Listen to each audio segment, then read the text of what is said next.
यूं ना सोचो कि हमसे ना हो पाएगा, यूं ना सोचो कि हमसे ना हो पाएगा, यूं सोचो कि हमारे सिवा कर ही कौन पाएगा। मैं Jagrit Mishra student career plus academy में आपका स्वागत करता हूं। बात करते हैं इंग्लिश ग्रामर की।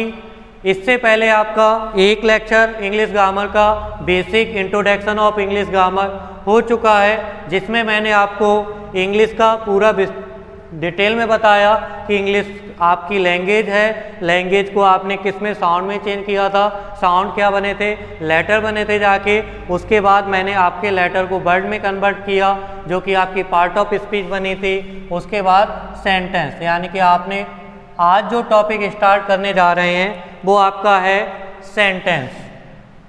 टॉपिक का नाम क्या है? सेंटेंस। आज आप सेंटेंस के बारे में जानेंगे और आप जानेंगे कि पूरी ग्रामर में सेंटेंस एक सबसे महत्वपूर्ण भूमिका निभाता है। कैसे निभाता है? क्योंकि आपने जाना इंग्लिश सेंटेंस, सेंटेंस अगर कंप्लीट नहीं है तो वही क्या कहलाएगा? वाक्यांश, क्लॉज। यही अगर आपका सेंटेंस जो बना है वो किससे बना होगा? आपका वर्ड से। वर्ड जो मैंने बताई थी वो आपकी क्या थी? पार्ट्स ऑफ स्पीच, यानी कि noun, pronoun, verb, adjective, adverb, preposition, conjunction, interjection, preposition, आपका ये सभी क्या हैं? पार्ट ऑफ स्पीच हैं। और ये पार्ट ऑफ स्पीच यानी कि वर्ड आपके किससे बने थे? लेटर से बने थे। लेटर जो आपका बना हुआ था वो किससे बना था? साउंड। साउंड जो होते हैं 44 होते हैं, 20 आपके वॉवेल होते हैं और 24 कॉन्सोनेंट होते हैं। उसी साउंड को लिखित रूप में आपने क्या कह दिया? लेटर। जो कितने होते हैं? 26। उन 26 लेटर को एक क्रम में लिखना, आपने क्या कह दिया? उस क्रम को लिखने को अल्फ़ाबेट। ये अल्फ़ाबेट्स ना होके अल्फ़ाबेट होता है, यानी कि वर्णमाला। यानी कि वर्णमाला का मतलब है आपने इन लेटर को 26 जो लेटर आपने इंग्लिश में बनाए थे साउंड के द्वारा, उन लेटरों को आपने क्रम में लिख दिया एक, तो वही आपका वर्णमाला कहलाया। लेटर यानी कि वर्ण और अक्षर। इसके बाद बात करते हैं आप सेंटेंस की। तो सेंटेंस को जो मैंने डिफाइन किया था, सेंटेंस इज आपने पढ़ा होगा ग्रुप ऑफ वर्ड। ये तो आप पढ़ चुके होंगे। Sentence is a group of word which make a meaningful sense, यानी कि जिसका एक सेंस निकले और वो भी मीनिंगफुल होना। इसका तात्पर्य क्या है कि कंप्लीट सेंस। कैसा सेंस हो आपका? कंप्लीट सेंस हो। कंप्लीट सेंस का मतलब आपका कंप्लीट आइडिया एक्सप्रेस हो सके, यानी कि दूसरे तक पहुंच सके। बोलने वाले की बात जब सुनने वाले तक पूर्णता पहुंच जाती है, कुछ भी छूटता नहीं है, अधूरा नहीं रह जाता है, तो वो क्या कहलाता है? आपका वाक्य कहलाता है। अगर अधूरा रह जाए तो वही आपका क्लॉज बन जाता है और पैराज बन जाता है। अब देखिए इसमें आपका क्या होगा? एक डेफिनेट ऑर्डर होगा। डेफिनेट ऑर्डर का मतलब एक निश्चित क्रम रहा होगा, तभी आपका ये सेंटेंस कहलाएगा, यानी कि सब्जेक्ट और वर्ब और ऑब्जेक्ट। यदि आपने वर्ब को पहले लाए, ऑब्जेक्ट को उसके बाद ले आए, सब्जेक्ट को लास्ट में पहुंचा दिया, तब ये आपका सेंटेंस नहीं कहलाएगा। आपका एक निश्चित क्रम ही क्या कहलाता है? आपका सेंटेंस कहलाता है। ये तो आपने बेसिक थ्योरी पढ़ी होगी।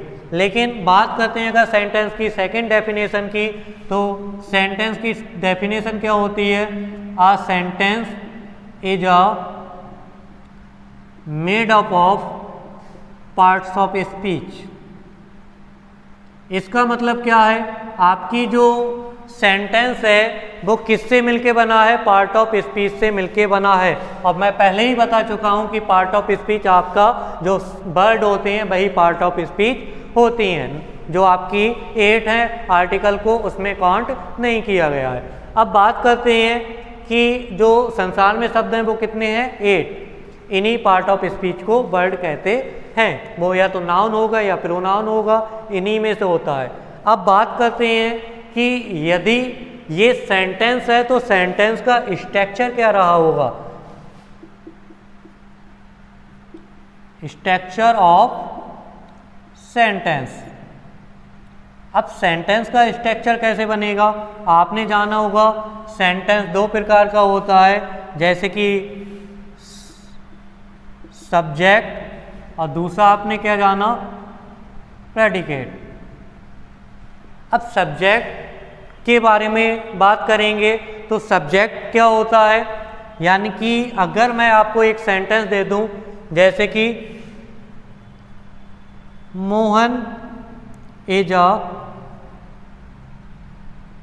गुड बॉय, मोहन एक अच्छा लड़का है, इसका मतलब क्या है, मोहन जो स्टार्टिंग में आपका आ गया वो क्या है, सब्जेक्ट है, और जो वर्ब और आपका लास्ट का पार्ट रह जाता है वर्ब, ऑब्जेक्टिव या कंप्लीमेंट, तो ये आपका क्या कहलाता है, प्रेडिकेट कहलाता है। बात करेंगे ये मोहन सब्जेक्ट क्यों है, ये पीछे का सेंटेंस जो प्रेडिकेट क्यों है, इसके बारे में बात करते हैं, चर्चा करते हैं। तो आप जानते होंगे डूइंग, कोई भी अगर कार्य हो रहा है तो वो किसी डूअर के द्वारा होगा, किसी कर्ता के द्वारा होगा, और जो कर्ता के द्वारा होगा वो किसके रिप्लाई से, आंसर कर्ता का निकलेगा, हु के रिप्लाई से।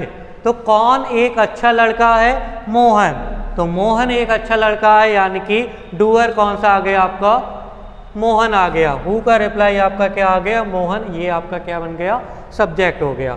अगर मैं कहूँ हैपनिंग, कुछ हैपनिंग हो रही है, कुछ घटित हो रहा है, तो वो क्या होगा, वो डूअर के अलावा क्या हो सकता है, रिसीवर, रिसीवर का रिप्लाई आपका किससे आएगा, व्हाट से आएगा, यानी कि क्या घटित हो रहा है, किसके द्वारा घटित हो रहा है, ये आपका क्या कहलाता है, रिसीवर कहलाता है। यानी कि सब्जेक्ट जो होता है वो आपके किसके रिप्लाई से मिलेगा, एक तो हु के रिप्लाई से और दूसरा आपके व्हाट के रिप्लाई से, इन दो रिप्लाई से आपका क्या मिल जाएगा, सब्जेक्ट मिल जाएगा। बात करते हैं अगर प्रेडिकेट की, तो प्रेडिकेट को आपने कितने भागों में बांटा, प्रेडिकेट को आपने वर्ब में बांटा। वर्ब क्या होती है आपकी, एक्शन, जो क्रिया की जा रही है, कर्ता द्वारा जो कार्य किया जा रहा है, यह सब्जेक्ट के बारे में बताता है, यानी कि प्रेडिकेट जो होगा वो क्या बताएगा, सब्जेक्ट के बारे में कि क्या किया जा रहा है और क्या करके ऑब्जेक्ट यानी कि किसके द्वारा क्या किया जा रहा है, ये सब क्या होता है, प्रेडिकेट में बताया जाता है। एक्शन क्या है, क्या एक्शन हो रही है, क्या क्रिया की जा रही है, ये क्या कहलाएगा, जैसे खाना खा रहा है तो खाना खाना क्या होगा, क्रिया हो जाएगी, तो ये आपका वर्ब होगी। उसके बाद आपका क्या आएगा, ऑब्जेक्ट या कंप्लीमेंट। अब देखिए ऑब्जेक्ट या कंप्लीमेंट क्या होगा, ऑब्जेक्ट के बारे में अगर मैं डिस्कस करूं, वर्ब आपके कितने टाइप की होंगी, वर्ब आपकी हेल्पिंग वर्ब होगी, आपकी मेन वर्ब होगी और कुछ मॉडल होंगे। अब देखिए ऑब्जेक्ट आपके क्या होंगे, ऑब्जेक्ट जो होते हैं दो टाइप से बांटे गए हैं। वैसे तो आपको ऑब्जेक्ट अगर इसी के सब्जेक्ट के अकॉर्डिंग बताया जाए तो ऑब्जेक्ट क्या होगा, जो आपका हु का रिप्लाई दे, हुम का रिप्लाई दे और आपका किसका रिप्लाई दे, व्हाट का रिप्लाई, वो क्या कहलाएगा, ऑब्जेक्ट, यानी कि हु हुम और व्हाट का रिप्लाई आपका ऑब्जेक्ट कहलाएगा। लेकिन आपने क्या पढ़ा होगा कि आपका एक तो इनडायरेक्ट ऑब्जेक्ट होता है और एक आपका क्या होता है, डायरेक्ट ऑब्जेक्ट होता है।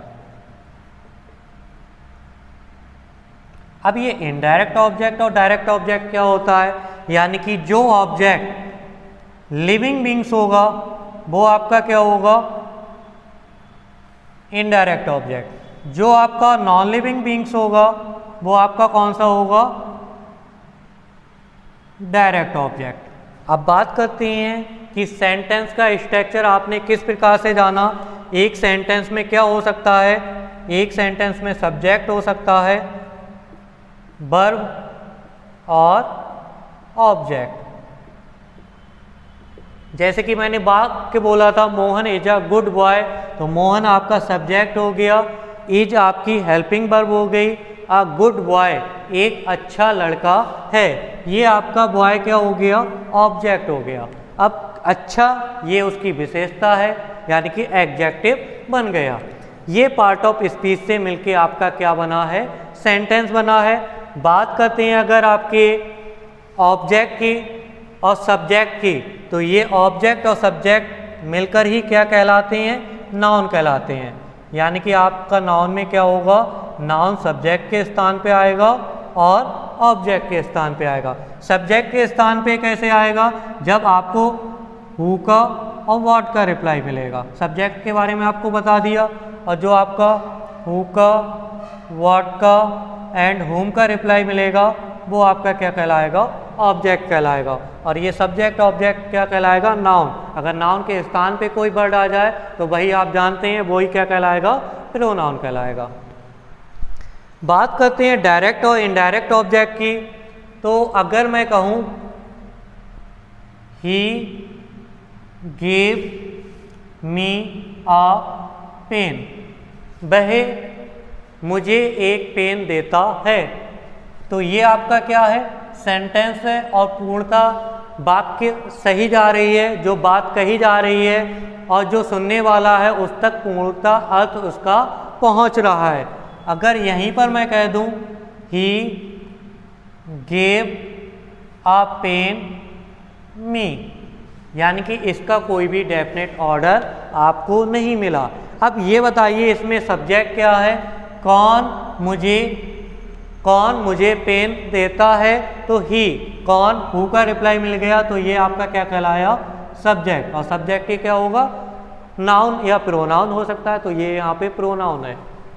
गिव आपकी वर्ब हो गई, मी ये आपका ऑब्जेक्ट है और दूसरा ऑब्जेक्ट आपका ये है। अब मी जो है लिविंग है या नॉन लिविंग है, लिविंग है, तो ये कौन सा ऑब्जेक्ट होगा आपका, इनडायरेक्ट ऑब्जेक्ट। कौन सा ऑब्जेक्ट होगा आपका, इनडायरेक्ट ऑब्जेक्ट। और ये आपका कौन सा ऑब्जेक्ट होगा, डायरेक्ट ऑब्जेक्ट।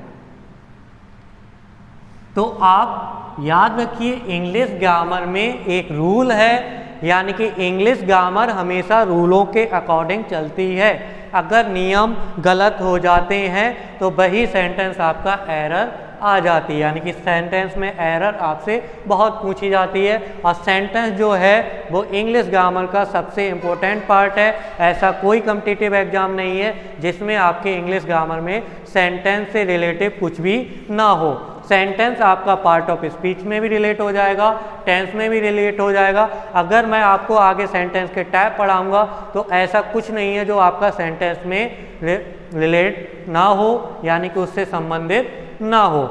बात करते हैं इस सेंटेंस के नियम की, तो हमेशा याद रखिए इनडायरेक्ट ऑब्जेक्ट के बाद डायरेक्ट ऑब्जेक्ट आता है। इंग्लिश ग्रामर में सेंटेंस का एक रूल है, क्या रूल है कि इनडायरेक्ट ऑब्जेक्ट के बाद ही हमेशा क्या आएगा, डायरेक्ट ऑब्जेक्ट आएगा, तब वो आपका सेंटेंस सही होगा।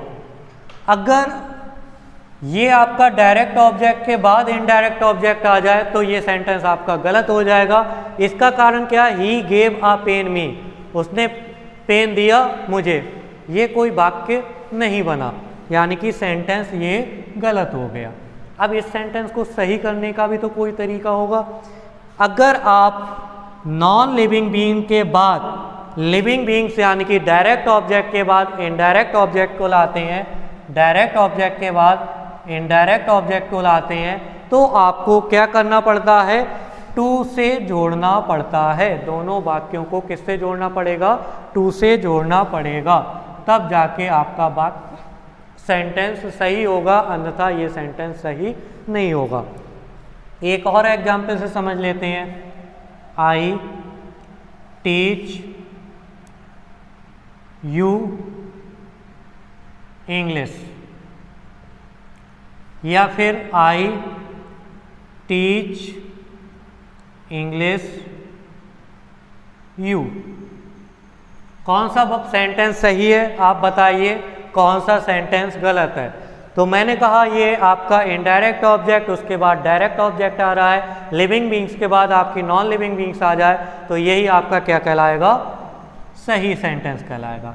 अगर आपका डायरेक्ट ऑब्जेक्ट पहले आ रहा है, इनडायरेक्ट ऑब्जेक्ट बाद में आ रहा है, तो ये गलत होगा। इसको सही करने के लिए आपको क्या लगाना पड़ेगा, टू लगाना पड़ेगा। ये तो बात हुई ऑब्जेक्ट की। अगर आपसे क्वेश्चन पूछा जाता है कि इसमें सबसे ज़्यादा भूमिका, सबसे ज़्यादा प्रेफरेंस किसकी होगी, इनडायरेक्ट ऑब्जेक्ट की या डायरेक्ट ऑब्जेक्ट की, तब आपका आंसर क्या होगा? अगर मैं सेंटेंस में बना दूं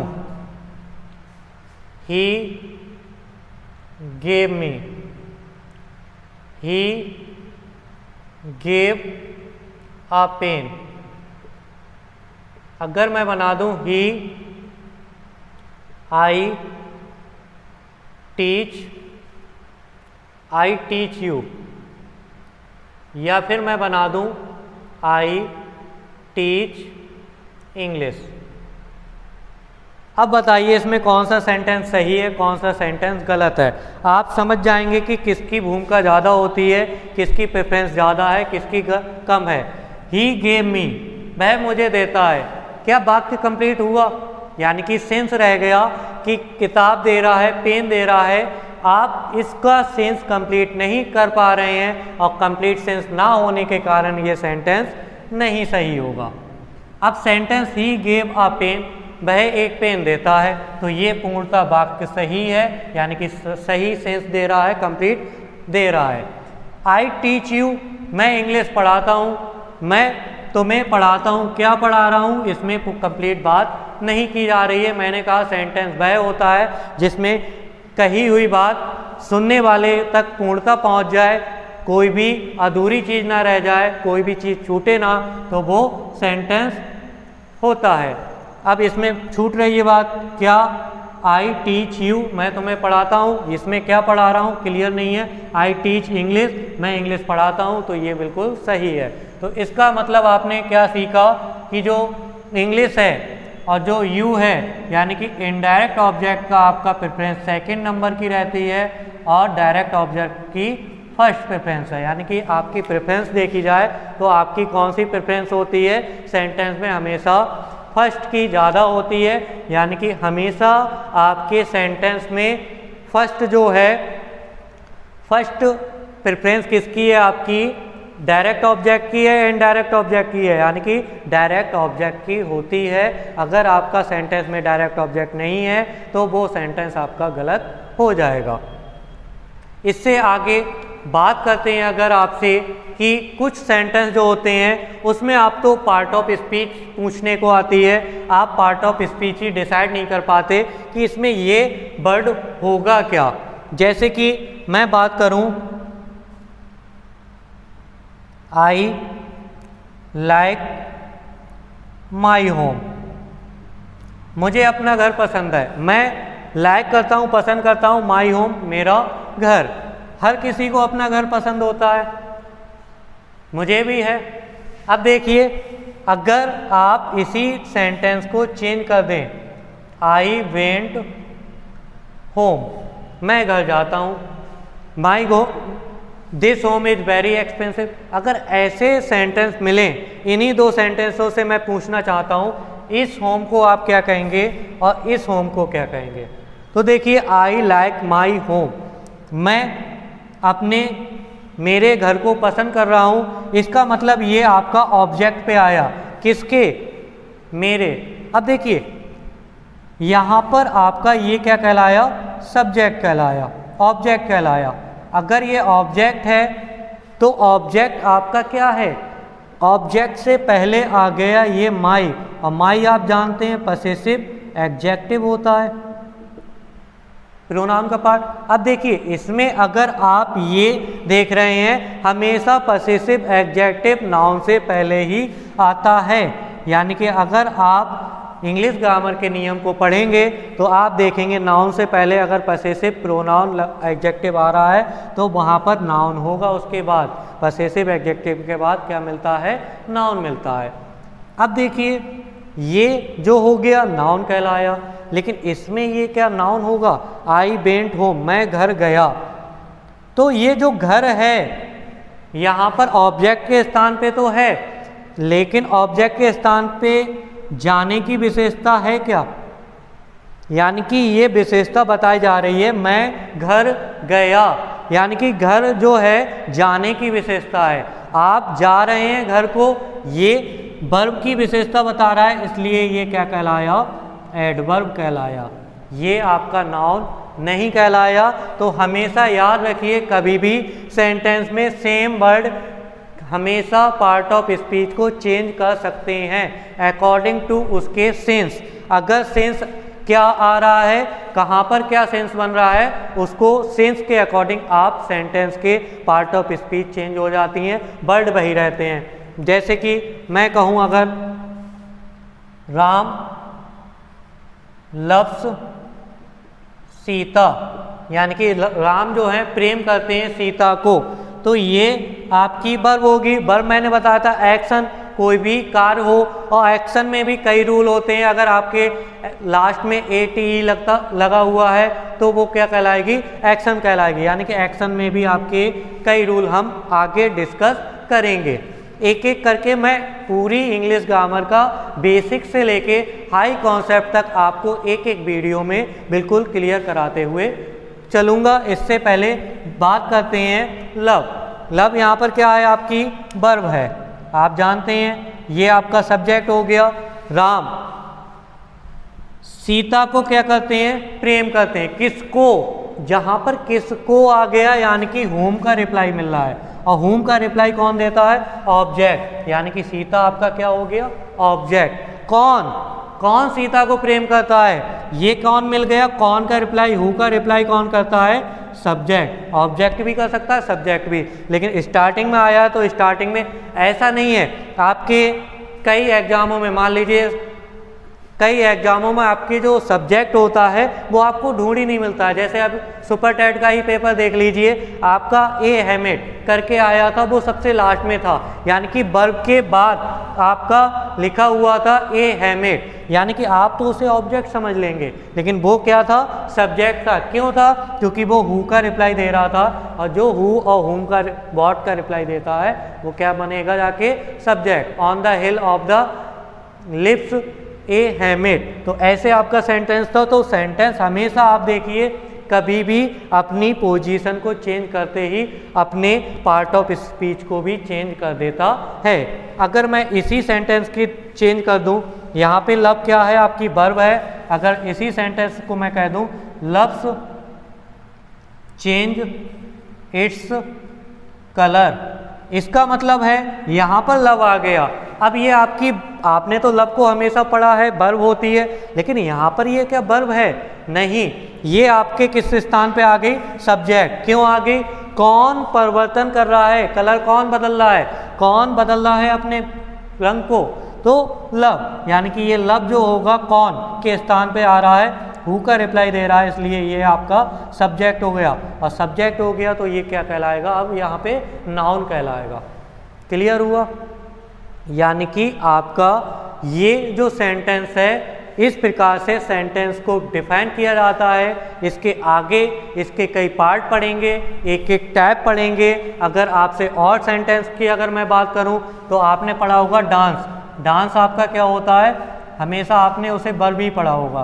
क्या पढ़ा होगा, वर्ब पढ़ा होगा। अगर मैं एक सेंटेंस को बना दूं, dancing is an art. Dance एक क्या होती है, आर्ट होती है। तो यहाँ पे क्या का रिप्लाई आया, व्हाट। तो यहाँ पे डांसिंग आपका क्या कहलाएगा, सब्जेक्ट कहलाएगा। यहाँ पे डांसिंग आपका वर्ब ना कहला के क्या कहलाएगा, सब्जेक्ट कहलाएगा। तो आज आपने सेंटेंस का स्ट्रक्चर देखा, सब्जेक्ट क्या होता है, प्रेडिकेट क्या होता है। इसके बाद आपने देखा कि सेंटेंस जो बना है किससे बना है। सेंटेंस में अगर कंप्लीट बात नहीं हो रही है, कंप्लीट सेंस नहीं आ रहा है, तो वो सेंटेंस नहीं कहलाएगा। डायरेक्ट ऑब्जेक्ट क्या होता है, इनडायरेक्ट ऑब्जेक्ट क्या होता है, और हमेशा कोई भी वर्ड फिक्स नहीं होता कि वो कौन सा वर्ड होगा। कोई भी पार्ट ऑफ स्पीच में कोई भी वर्ड फिक्स नहीं होता, उस सेंटेंस के सेंस के अकॉर्डिंग उसकी पार्ट ऑफ स्पीच डिसाइड होती है। ये आपके एरर में बहुत गलतियाँ की जाती हैं। इसके बाद मैं अगली वीडियो में स्टेप बाय स्टेप सेंटेंस के टाइप पढ़ाऊंगा। सेंटेंस कितने प्रकार के होते हैं, आज तक आपने 6 या 5 ऐसे टाइप के पढ़े होंगे। मैं सेंटेंस को कई पार्टों में डिवाइड करके आपको पूर्णतः सेंटेंस को बताऊंगा। उसके बाद पार्ट ऑफ स्पीच को धीरे धीरे आपको समझाऊंगा। अगर आपको वीडियो ये अच्छी लगी हो तो इसको लाइक करें, सब्सक्राइब करें और ज़्यादा से ज़्यादा अपने दोस्तों में शेयर करें और इस नॉलेज को दूसरों तक पहुंचाएं। धन्यवाद।